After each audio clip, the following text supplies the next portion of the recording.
ओडिशारे एही तारिखରୁ आरंभ ହେବାକୁ ଯାଉଛି ଲକ୍ଷପତି ଦିଦି ଯୋଜନା। ତେବେ ଲକ୍ଷପତି ଦିଦି ଯୋଜନା ହେଉଛି କେନ୍ଦ୍ର ସରକାରଙ୍କ ଏକ ସ୍କିମ୍।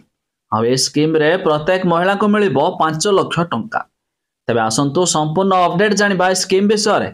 କେମିତି ମଧ୍ୟ ଆପଣ ବି ପାଇପାରିବେ ଏହି ଟଙ୍କାକୁ। ତା ପୂର୍ବରୁ ଭିଡ଼ିଓକୁ ଲାଇକ୍ କରନ୍ତୁ, ସବସ୍କ୍ରାଇବ୍ କରିନଥିଲେ ଏବେ ସବସ୍କ୍ରାଇବ୍ କରି ପାଖରେ ଥିବା ଘଣ୍ଟି ଚିହ୍ନକୁ ଦବାଇ ଦିଅନ୍ତୁ। एकथा आपण माने जानिछंती केंद्र सरकारक तरफरु अनेक गुड़िया स्कीम मध्य लॉन्च कराइछि। तबे आसीगला बे महिला मानक पय एक जबरदस्त स्कीम जाकी लक्षपति दीदी योजना। आ ए स्कीम रे प्रत्येक महिला को मिली थाए 5 लाख टंका। जेमिति कि आपण माने जानिछंती आम ओडिसा रे पूर्वर रहितबा स्कीम एसएच ग्रुप रे केवल भाबरे आम सरकार तरफरु मिली थाए टंका बिना सुधरे। ठीक सेमिति ए लक्षपति दीदी योजना रे केंद्र सरकार तरफरु मिली थाए 5 लाख टंका। आ 5 लाख टंका रे कोनोसी मध्य आपको सुध देवाक पड़िबो नाही।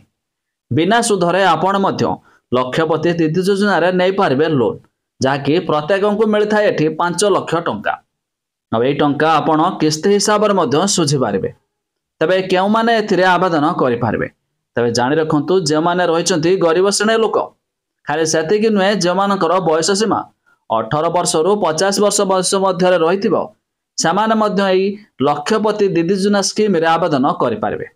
तबे मिलुथिबा सूचना मुताबक आसंता सेप्टेम्बर मास ठारू लागू हेबाकू जाउछि। काहेकि ना सेप्टेम्बर 17 रहिछि प्रधानमंत्री मोदी को जन्मदिन। आ एई अवसर रे आसीबाकू जाउछि ओडिसा रे लक्षपति दीदी योजना, जाकी प्रत्येक महिला को मिलिबो 5 लाख टंका बिना सुधरे। तबे अधिक जानिया पाई वेबसाइट रो लिंक हमें डिस्क्रिप्शन रे देइछु, आपण माने जाई मध्य चेक कर दे पारिबे।